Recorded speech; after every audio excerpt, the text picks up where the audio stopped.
शेख हसीना वाजिद ने पहली बार भारत में कब पनाह ली थी? किसने पनाह की पेशकश की थी? कितने साल क़याम किया?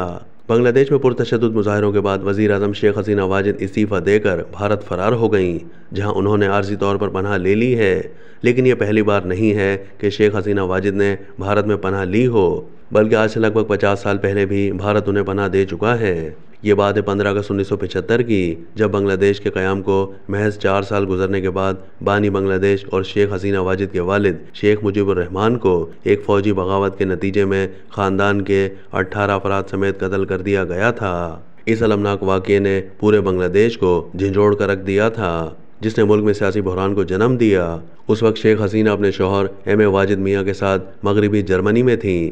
बांग्लादेश वापसी का रास्ता बंद नजर आने के बाद उन्होंने किसी और मुल्क जाने के बजाय भारत में पनाह लेने का फैसला किया। दरअसल भारत ही वो मुल्क था जिसने 1971 की जंग के नतीजे में बांग्लादेश के क़याम में अहम किरदार अदा किया था। उस वक्त भारत की वज़ीर आज़म इंदिरा गांधी थीं, जिनकी ज़ेर क़यादत भारत ने शेख हसीना के लिए मदद का हाथ बढ़ाया, उन्हें तहफ़्फ़ुज़ दिया और पनाह फराहम की।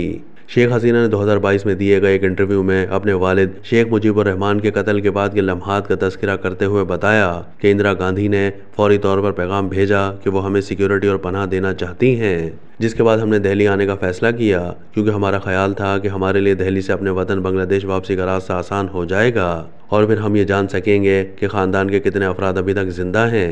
जर्मनी से दिल्ली पहुंचने के बाद शेख हसीना वाजिद को उनके 2 छोटे बच्चों के साथ इब्तदाई तौर पर नई दिल्ली की एक महफूज और खुफिया रिहाइशगाह में ठहराया गया था। उनकी जानों को दरपेश खतरात के पेश नज़र वहां सख्त सिक्योरिटी का इंतज़ाम किया गया था। दिल्ली पहुंचकर शेख हसीना ने इंदिरा गांधी से मुलाकात की, जहां उन्हें अपने ख़ानदान के 18 अफराद के कत्ल के बारे में मालूम हुआ।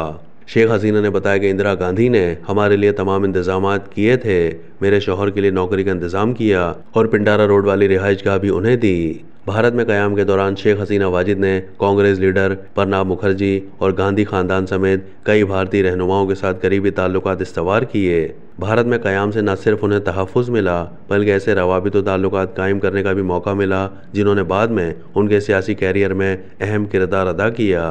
दिल्ली में शेख हसीना वाजिद इब्तदाई तौर पर 56 ring road Lajpat Nagar number 3 में रहती थीं। बाद अज़ां वो दिल्ली के पिंडारा रोड पर वाक़े एक रिहाइशगाह में मुंतकिल हो गई थीं। तकरीबन 6 साल गुजारने के बाद 17 मई 1981 को शेख हसीना वाजिद बांग्लादेश वापस आईं, जहां वो अवामी लीग की जनरल सेक्रेटरी मुंतखब हुईं।